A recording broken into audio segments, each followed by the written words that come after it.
come see me at DragCon New York. It'll be just like this and hopefully slightly more flattering lighting.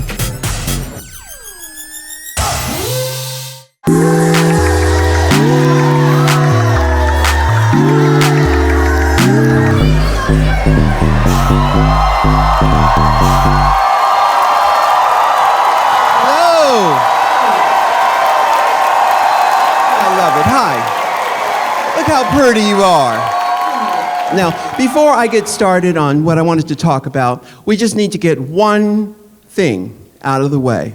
All together, Miss Vanjie. Miss Vanjie. Can you come up here for just a minute? Come up here for a minute. Let him get a good look at you. You come up here for a minute. Yeah, come up here. No, I want you to come. No, you'll do the backwards thing when we get up here. I need you to come up here real quick. I'm going to have you walk backwards, but don't trip on yourself. Don't trip on yourself. Miss Vanjie.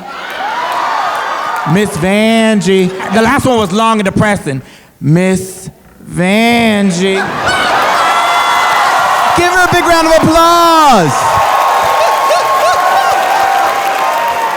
Now, a few drag races ago for the Keynote, I talked about Mother's Day and how it's important to recognize the mother in all of us, how to reparent yourself. This life is a long life, and you have to stay engaged long enough for the blessing to happen. Now, I've been doing this show business thing for just right after the Civil War I started. I did. Yeah. There have been lots of ups and downs. It wasn't always about Miss DragCon, honey. Wasn't always about Call Me Mother on Star or on Guess Who's Dancing Now. Or what do the kids call it? So You Think You Can Dance.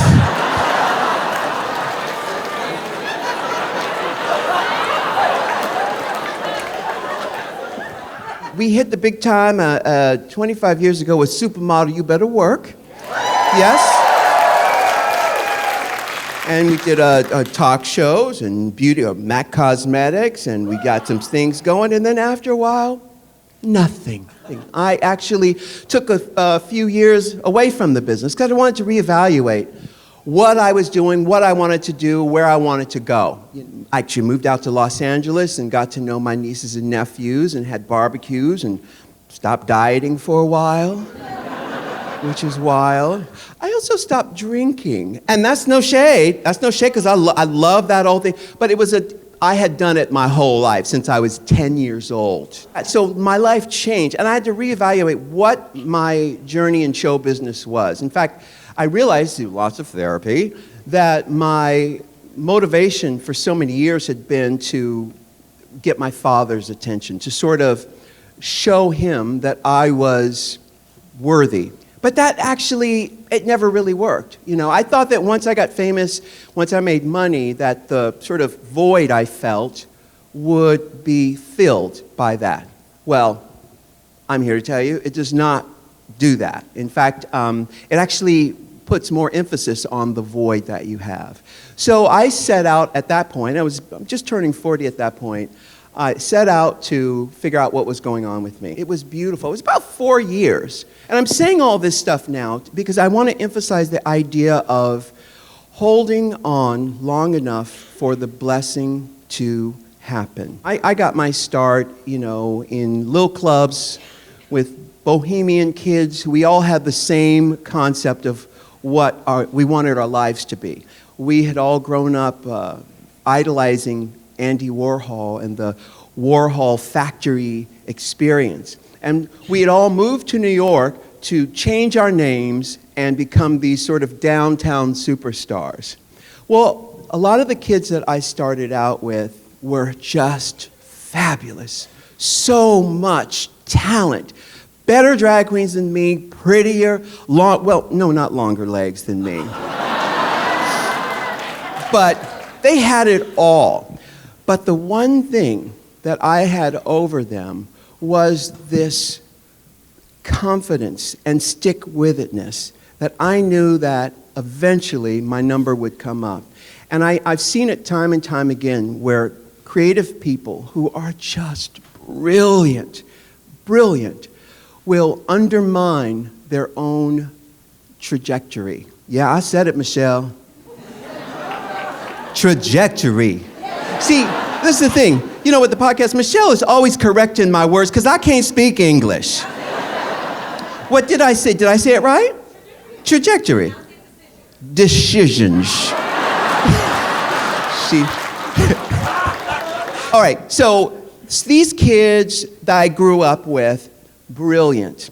East Village, fabulous. But in their heads, they were stuck in this vision of themselves of being a starving artist or victimized by, the man or victimized by the system, and they couldn't make that transition into, we like to say above 14th Street, which means, not necessarily mainstream, because anybody caring about no mainstream, but into where you are paying your taxes, you are showing up on time, you are prepared for the work that you're going to do, and you have a plan for after you hit the big time. You know what I'm saying? So you have to prepare for all that. You hear about the people who win the lottery, and then 5 years later they're broke because their relationship to abundance is still left back when they was poor. You follow what I'm saying? Let the church say amen. Amen. You have to transform yourself into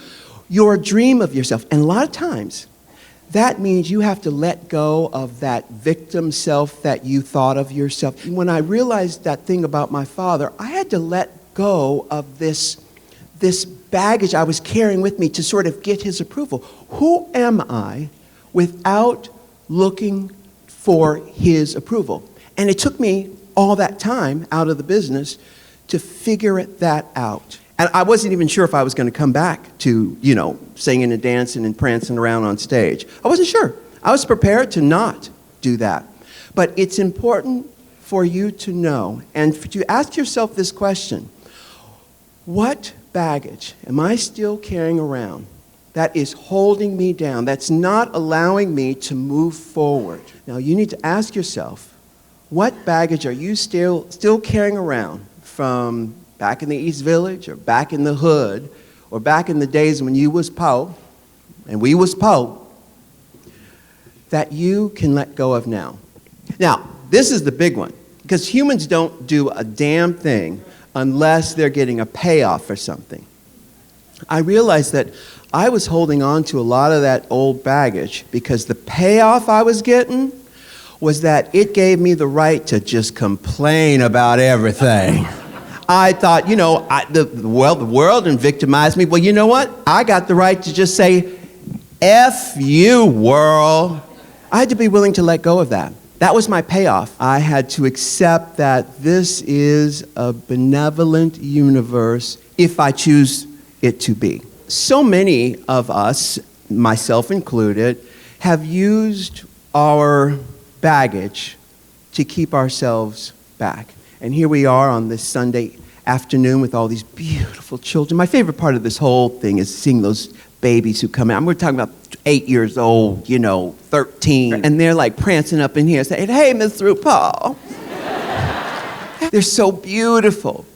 But you want to know what? All of us, I don't care if you're 57 or 87, we are those children. That's us.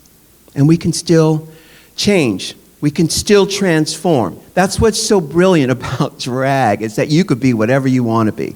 But so many of us get stuck in, we can get to 1, 2, 3rd, but we get stuck and can't move further because of that baggage. And I think about all the friends who I start out with in the East Village.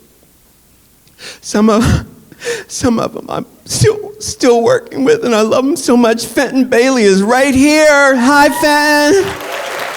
I love you. I tell you, my favorite part with The Wizard of Oz is when she's about to go back home, and she says to the straw man, she says, "I think I'm going to miss you the most." Oh, it breaks me up every time. Because I think about all those friends. I couldn't take them with me. We made jobs for them. We tried to get them up. We got the VH1. We said, well, there's room for you at the writer's table. Come on. They couldn't do it. They couldn't do it because they weren't willing to let go of that saboteur.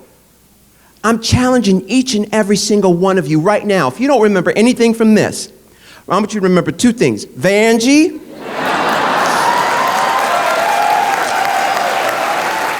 And that I am challenging you right now, ask yourself, are you willing to let go of your victimhood, your baggage, whatever it is, to move on to your glory, to where you're supposed to be? You're supposed to be there right now. It's a marvelous time to be alive. Don't get left behind. Don't do that to that child. Let go of the baggage. Recognize the voice of the saboteur, and baby, lift up your skirt and fly. Can I get an amen in here? We're going to take some questions. Now think about your question now. We don't need no comments. I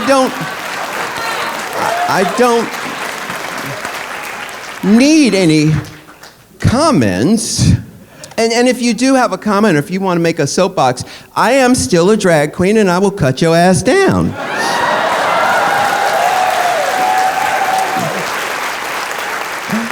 All right, so we're going to take some questions right now. Raise your hand. Theron there has the mic. Yeah, go on over to that man right there. Now, what's your name and where are you from? Justina Jodida, Exposure Drag, Highland Park. Wait, what's your boy name? Tony. Did you say Tony? Just Tony. Tony Delgado. Tony. Yes, okay. ma'am. My mother's name was Tony. Love. Yeah. What's your question, Tony? What are the determining factors that you take into consideration when sending a queen home after a lip sync? What, did she turn the party or not? It's as simple as that. You know? Vanjie did that death drop and her shoe flew off. I thought, oh, I wanted to keep her just for that. You know? She's like, blop, and the shoe's like, woo! Oh my goodness, it's so good.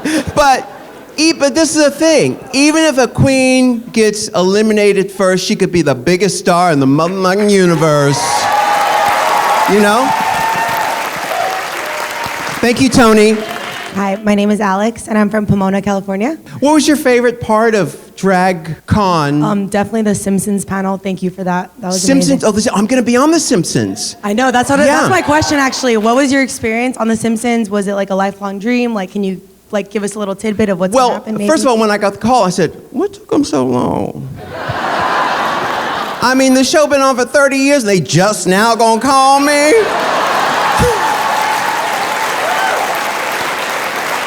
And then I was very happy. I drove over to 20th Century Fox and did my voiceover thing. And you know, when I show up to places, you know, just like my mama, Tony, I like to dress up. I like to wear a gorgeous suit. And I don't like to schlep around like oh, I'm just little me. And you know what? I show up like a MF star.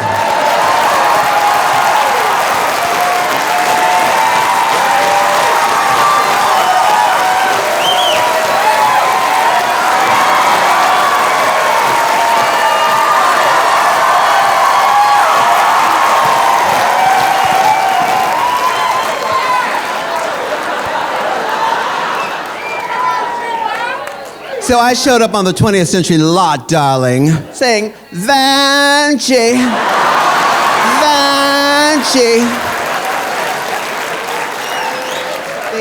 They had me rewrite they rewrote some lyrics to Sissy That Walk or something like, or Cover Girl, something like that. And I re-sang it and I played some I don't remember, you know, but that check clear, girl. The check clear. Oh, Valentina. Give it up for Valentina!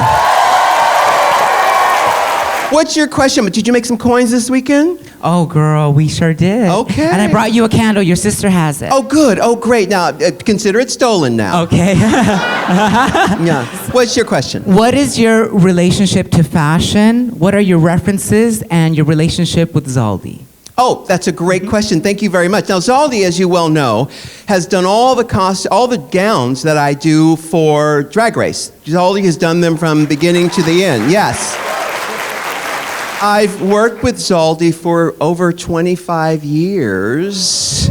You know, because when you find something that works, stick with it. Why not? You know, when I came to Hollywood, I just assumed that all the costume people in here knew how to do what I do and how to make things work. They don't. They don't. You have to look after them. You have to do most of that yourself, and you have to, you know, keep a keen eye on it. You know, Zaldi and Matthew really did create the look that made me famous. They created that whole look, and in working with them, I learned what worked with me. I learned about my own silhouette. Child, even as a kid, I loved dressing up. I will dress up and put on a different suit 3 times a day if I can. 3 times a day, so I can get my money's worth out of the clothes. I don't have enough time on the planet. Now this thing here, I've had this for a long, long time, but I had a few LBs and I couldn't fit into it, but now I can because I'm lost a little weight. And I'm like, hey. So, Mama, what's your name and where are you from? My name is Bronwyn. I'm from Woodland Hills, California. Wait, slow it down. Bronwyn? Sorry, I'm a fast talker. Bronwyn. And where are you from? Woodland Hills, California. Woodland Hills. All right. What's your question? I have 2 questions. Okay. You greedy. You're thirsty. I know. She is thirsty. So first of all, you said you took a break from drag for a while. No, I took a break from show business for a while. Business. Yeah. Okay. What do you think you would have done if you didn't get back into it? All my sisters, except for Razi, have been teachers. I feel like I'm a teacher. You know, I feel like even through Drag Race, we are curating for young people how to navigate this world, this life, and still be true to your own heart. In fact, I just want to take this opportunity to say that on October 23rd, I have a new book coming out called Guru, which I feel is a teaching device. I feel that that's what we do on our show, and I feel that would be my other calling. Okay, my second question is really quick. I just wanted to know, how do you tell the difference between jam and jelly? It must be jelly, because jam don't shake.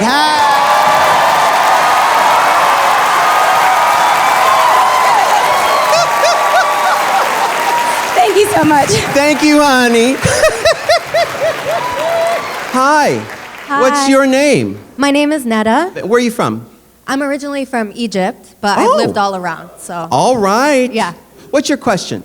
My question is, the most thing, besides Vanjie, I have loved throughout this season is talks of race, because that is really important in the drag community, racism and drag. Yeah. How did you, as a mother tuckin' marketing genius, rule the world as a black drag queen? Yeah. How do you overcome that? You know, I've always felt like an outsider, even I felt like the little boy who fell to earth. And, you know, even when I was about 13, 14, I made a pact with myself to never sort of join into the matrix, for lack of a better term. I never wanted to be fit into any type of box. The ego likes to put other people down to make itself feel better, you know, and we all do it in some form or fashion, you know?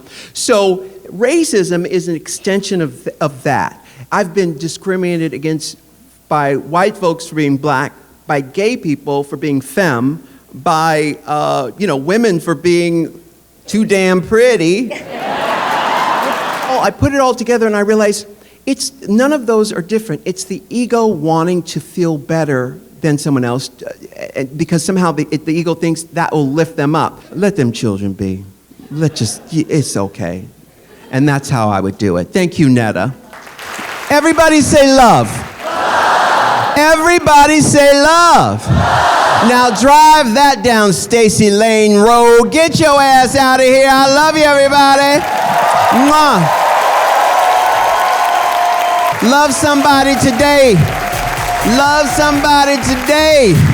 I'll see you next year. Thank you so much. I love you.